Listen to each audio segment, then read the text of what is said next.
Good morning, girl gang. This is Amber Vargas, and this is season 2, episode 2. I have not been on here in a long time, and the long time is almost a full month. Unfortunately, I was rear ended on the 5th of November, and I'm okay. My daughter's okay. I've talked about this on my social media and how it's affected me and how I will persevere through and get through it and come out on the other side stronger. Um, Unfortunately, after the accident, my son and then daughter were sick, and then I also was sick. So, yes, sitting down and recording a episode was quite difficult, and or it just didn't align with how I was feeling. I've been going to physical therapy because I've had some neck injuries that I'm trying to take care of because of the accident, unfortunately. And honestly, this time has been such a reflection time to think back of how I go back to other episodes or just talk about how I'm going to stay consistent and how girl pursuit and embracing my fire within. And yeah, I didn't stay consistent, guys. I'm only human. It's been interesting. I didn't obviously want this to happen where I was going to get into a car accident. I was kind of going to turn my life upside down mentally. Um, yeah. So I've done a lot of like deep searching and seeking how I'm going to keep on with my brand, my product based business side of it. But this podcast side of it is something that is near and dear to my heart, and I really do want to keep this going, and I will keep this going. So I just wanted to apologize for the delay in the literal almost 4 weeks of not being on here. And I get it, all the podcasters out there, everybody that does record and has storytelling to do, they do say just batch record, sit there and batch record. Yeah, we'll get there. I want to talk about how the last 3 weeks have been, 3.5 weeks have been a test for me, universe's way of testing my resilience.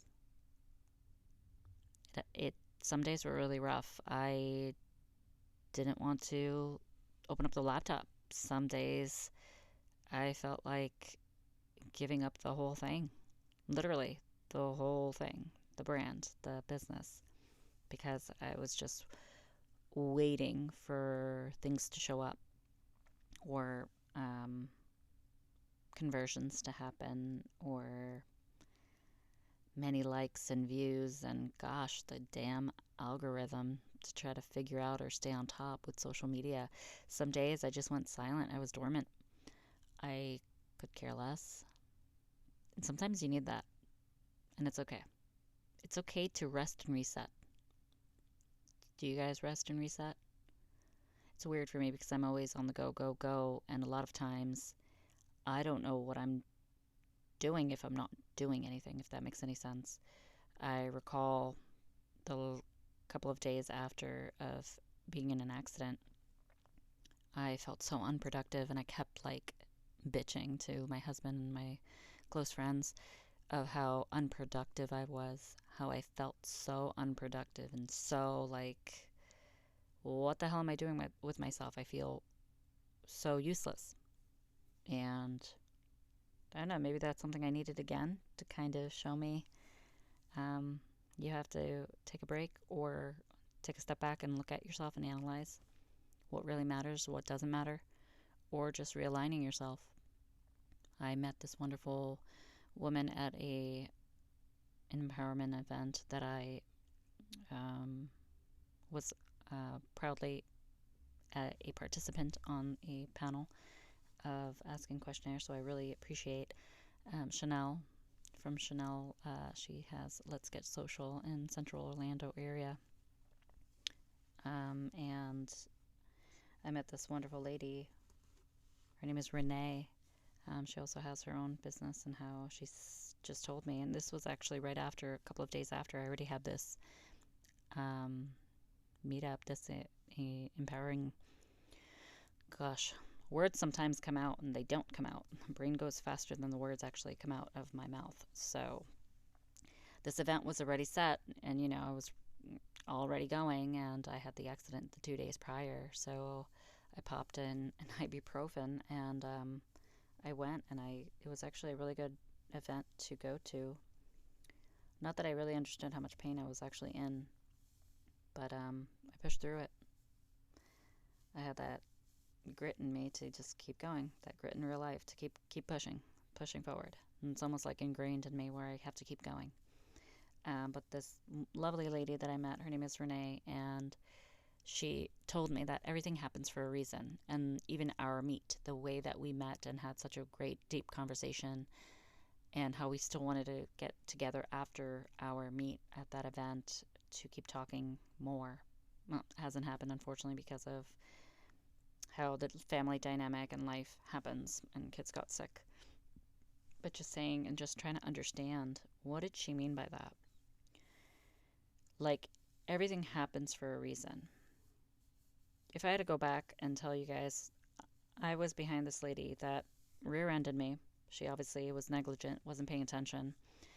But before turning on the road that she did hit me on, I had passed her, meaning she was in the turning lane trying to turn left to onto that road where she hit me. She was on the turning lane, but she put her hazards on to get out or do whatever. I had just dropped off my son, and then I pass her because I see behind me, like, there's a whole row of cars. I'm not stopping or waiting to see if she's going to move around. Saw my way around her, and what do you know?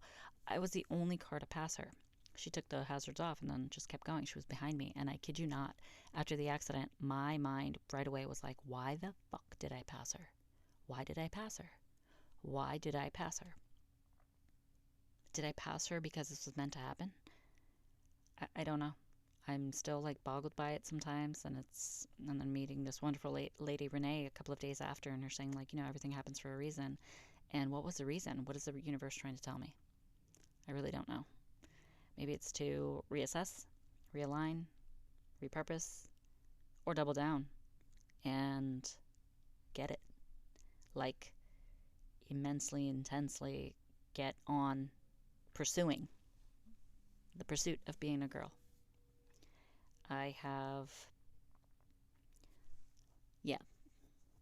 It's really kind of opened my eyes for another perspective, because we learn every day, right?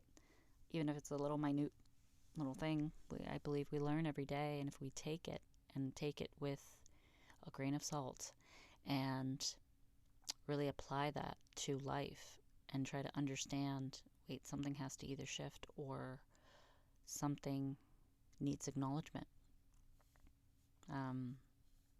Yeah. So those 3 weeks were really interesting, and I know I say the word interesting a lot. The time spent that I was unproductive, quote unquote, right? I'm still healing. I'm still trying to find my rhythm back into the flow of things. My husband said something great to me the other day. I think it was yesterday. I forget what day. But he said, it's life's way of showing us that anything can be taken in an instant.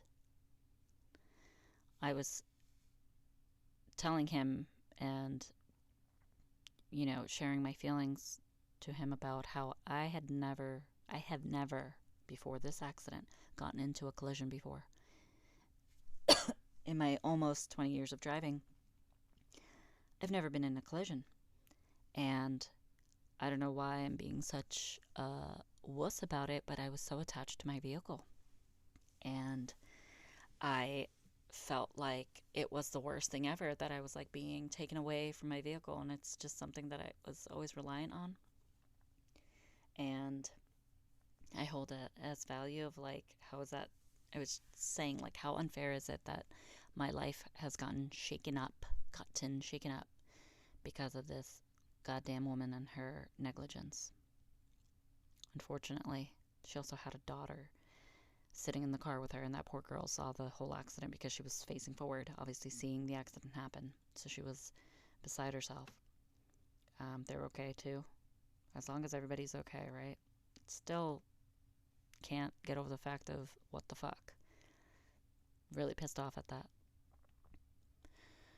I have moved down to Florida last April from up north of Boston, and coming down to Florida, just seeing all these billboards and all these people winning these settlement monies, and uh, it's just so insane of how the prevalency of car accidents and just how people just drive like shit down here. And I didn't think I was going to be one of them where I was going to get hit, but damn, look at me now. A year and a half in, and I've been in a collision. And now, can y'all believe it? Something that I didn't think I would ever fucking have. I have PTSD. It is so insane. That lady also has a child that goes to my child's school. I saw her 2 days after that accident, and she was directly behind me. Directly fucking behind me. And I, right away, PTSD set in, and I called my husband, and I was like, oh my gosh, she's right behind me. I started taking a couple of pictures, like, that's her. I can't believe it. Now I'm going to have to bump into her. And how it made me feel. I tensed up again. I got like weird butterflies in my stomach, not the good kind of butterflies.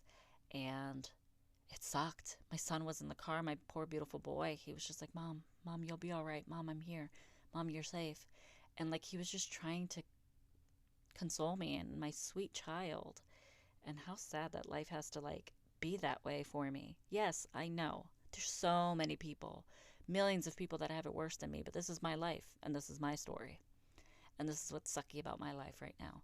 And in order for me to get through it, like I've always said before, in order to get over it, you got to go through it. And I'm going through it. Guys, I'm getting help with the mental health clinician. I am doing personal physical therapy, all the things that I was like, I had ingrained in my brain from previous times of life of like, I got this, I can do this. Yep. I have the grit to push through. But that also doesn't mean that it always has to be the stronger, most powerful version of me. The stronger and powerful version of me can also be in the forms of being vulnerable and asking for help and getting that help and that support and regaining back my courage and doing the things I need to do in order to get there. My body is not young anymore. I cannot recover the way I used to recover in my 20s, and I need to make sure that I speak up for myself and advocate for the things that I need. Take care of it. Something tragic happened. I am dealing with it now. I am going through the proper steps, at least I hope I am, to get myself better and into that state of mind where I was. And if anything were to come out of this, it is that I am so much more resilient and I am stronger than what I used to be. The takeaway from this is you can also come out stronger than what you were before that incident, that accident, that unfortunate situation. Why? Because mind over matter. You got to push through it. Have the guts to talk about the raw, vulnerable things. Have the grit to push through it and get to the other side because you can do it. You've always had that fire inside you. I have that fire inside me. Sometimes it lowers, but it's still there. That slow, low burn is still there. Sometimes it ignites into a huge flame, and my husband can attest. I do, get very flame-y. I know that's not a word, but yeah. Embracing that fire inside me. And I hope that you embrace the fire inside you. Because the things that happen to us and the emotions that we feel, they are not the defining parts of us. Emotions and things that happen to us aren't something that stay with us throughout life. It is our job to push forward, to push through, and get to the other side and become our better selves, stronger selves, tougher selves. And we can do that as long as we have mind over matter. And with that, I want to bid y'all farewell. On to the next episode. I really appreciate you guys tuning in.